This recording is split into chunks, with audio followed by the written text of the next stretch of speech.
नमस्कार दोस्तों, मैं सिद्धार्थ पटेल आप लोगों का स्वागत करता हूं आपके अपने यूट्यूब चैनल सिद्धू ट्री की मैथ पे। दोस्तों इस संख्या पद्धति का हमारा पार्ट 6 है। इसके पहले ऑलरेडी पार्ट 5 तक बन चुका है। तो अगर आपने मोस्ट इंपॉर्टेंट वीडियो नहीं देखी है तो उसका प्लेलिस्ट का लिंक हमने नीचे डिस्क्रिप्शन में साथ ही साथ आई बटन में दोनों जगह आपको प्रोवाइड कर दिया। आप चाहे जहाँ से भी देख सकते हैं या आप डायरेक्ट जाइए प्ले लिस्ट पर, हमारे वहाँ जो भी इंपॉर्टेंट वीडियो बनी है साथियों उनको आप देख लीजिए। तो ये संख्या पद्धति का पार्ट 6 है। इसमें हमने मोस्ट सेलेक्टेड क्वेश्चन को शामिल किया है जो कि आपके एसएससी एग्जाम में पूछे गए क्वेश्चन है। तो चलिए बिना टाइम को गवाए हुए अपने करते हैं वीडियो को स्टार्ट। तो हमारा फर्स्ट क्वेश्चन बोल रहा है कि यदि किसी घन पूर्णांक n को 3 से भाग देने पर शेषफल 2 प्राप्त होता है।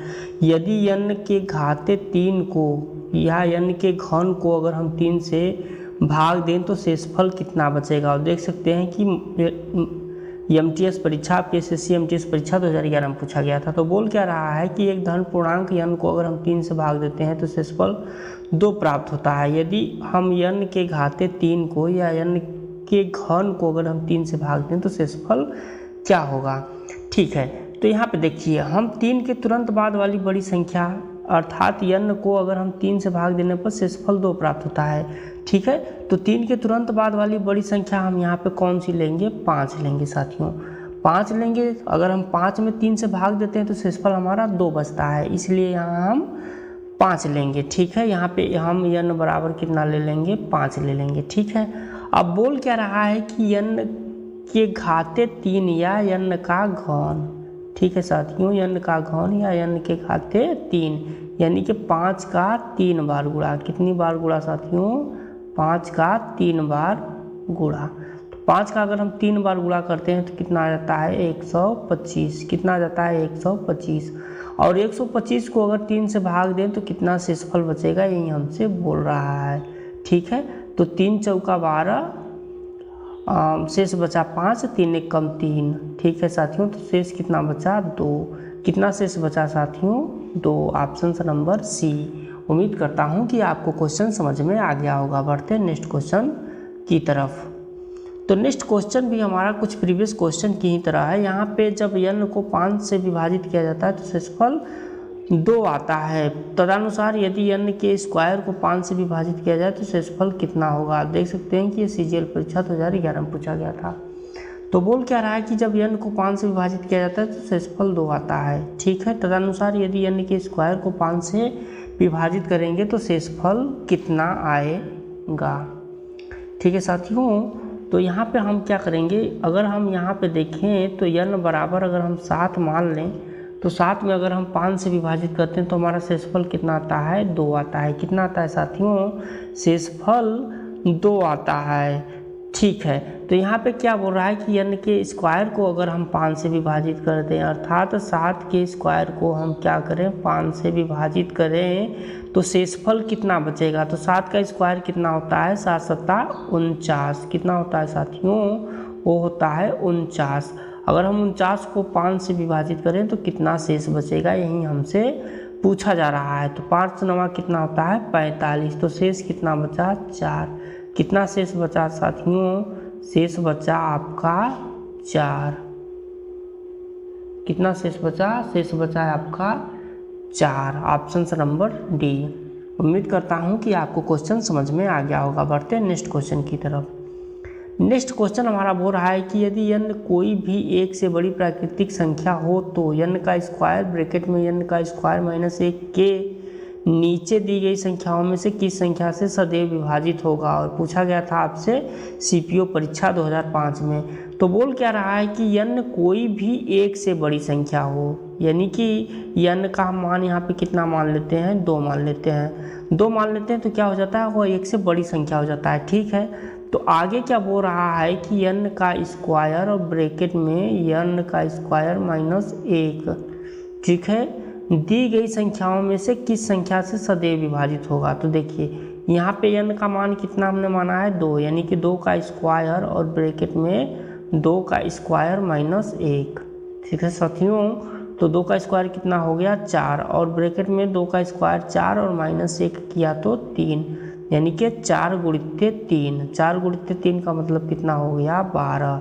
कितना हो गया साथियों, 4 गुणित 3 का मतलब कितना हो गया, 12 हो गया। ठीक है, कितना हो गया साथियों, 4 गुणित 3 का मतलब है कितना हो गया, वो हो गया 12। ठीक है, तो वह संख्या सदैव किससे विभाजित होगी, वो होगी ऑप्शन नंबर बी 12 से।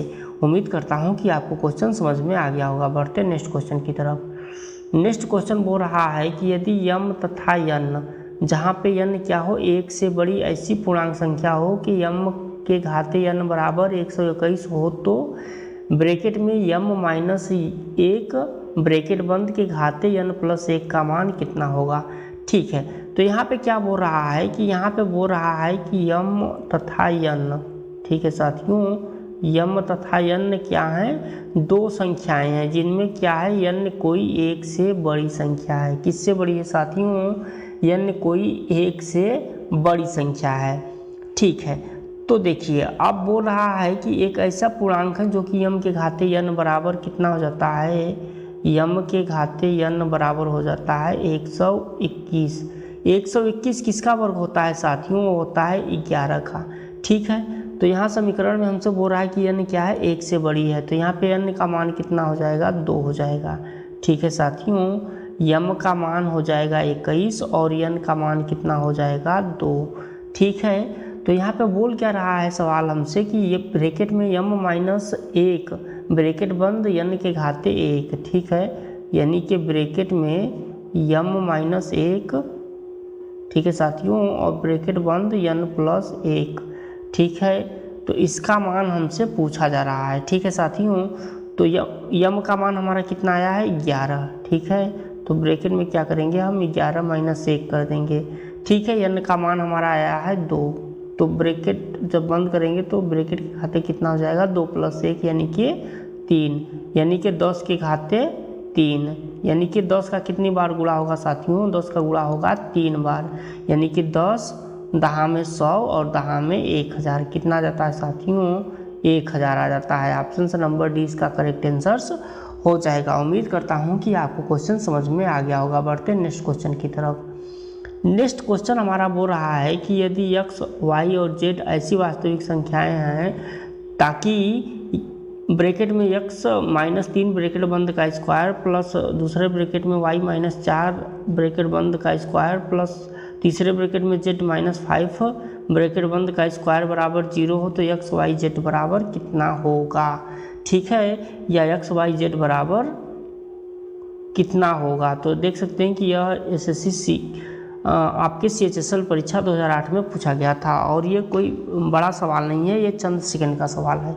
देखिए, अगर आपको ब्रैकेट में कुछ इस तरीके का सवाल अगर आपको देखने को मिलती है, ठीक है साथियों, और उसके बराबर 0 हो जाए तो x का मान कितना हो जाता है, x का मान 3 हो जाता है, क्योंकि यहाँ पे जब हम पक्षांतरण करते हैं साथियों तो ये कितना हो जाता है, ये हो जाता है 3। ठीक है, उस हिसाब से अगर आप आगे देखेंगे तो y माइनस 4 का स्क्वायर बराबर भी कितना दिया है, 0 दिया है, तो y का मान कितना आ गया, 4 आ गया।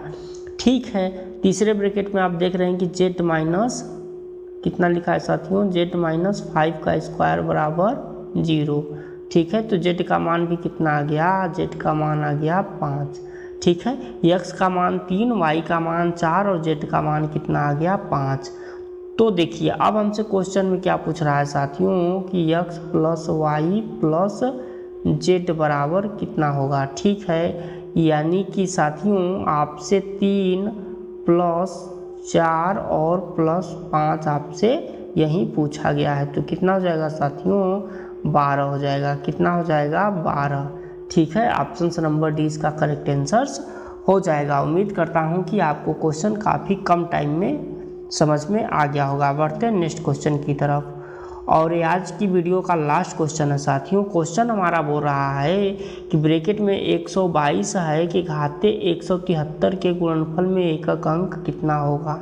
ठीक है, तो आपको क्या बोला जा रहा है कि 122 है ब्रैकेट में और उसके घाते है कितना, 173, और इसमें आपसे क्या पूछा जा रहा है, इकाई अंक पूछा जा रहा है। हम देख सकते हैं कि CGL परीक्षा 2011 में पूछा गया था।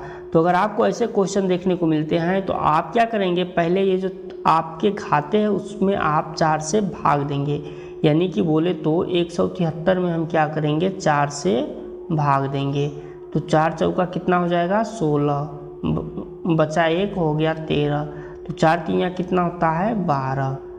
कितना बचा साथियों, 1 शेष बचा। कितना शेष बचा, 1 शेष बचा। तो अब क्या करेंगे, आप कुछ ऐसे लिख देंगे घाते 1, ठीक है। या अगर आप लिखना चाहें तो 2 के घाते सिर्फ 1 लिखेंगे, क्योंकि आपसे इकाई का अंक पूछा गया है। तो 2 के घाते 1 का मतलब क्या हुआ साथियों, 2 हुआ। क्या हुआ, 2 के घाते 1 का मतलब 2 हुआ। यानी कि ऑप्शन नंबर ए हमारा इसका करेक्ट आंसर हो जाएगा। आपसे पूछा क्या गया था कि ब्रैकेट में 122 है, ब्रैकेट बंद होने पर 173 के गुणनफल में इकाई अंक क्या होगा। तो हमने क्या किया, 173 में पहले हमने 4 से भाग दे दिया, तो हमारा शेषफल कितना आया, 1 आया, ठीक है। तो 122 के घाते अगर हम 1 करते हैं तो हमारा कितना मान आता है साथियों, 122 के 122 आता है। और इसमें हमें से इकाई अंक पूछा गया था, तो इसमें इकाई अंक कितना होगा, 2 होगा। यानी कि ऑप्शन नंबर ए इसका करेक्ट आंसर हो जाएगा। उम्मीद करता हूं कि आज की वीडियो के सारे क्वेश्चन आपको समझ में आ गए होंगे। अगर आप चैनल पहली बार विजिट कर रहे हैं तो कृपया चैनल को सब्सक्राइब कर दीजिएगा, ताकि इसी तरीके की हेल्पफुल क्वेश्चन की वीडियो आपको जब भी मैं प्रोवाइड करूं तो आपको उसका नोटिफिकेशन सबसे पहले मिलता रहे। तो चलिए मिलते हैं नेक्स्ट वीडियो में, तब तक के लिए जय हिंद।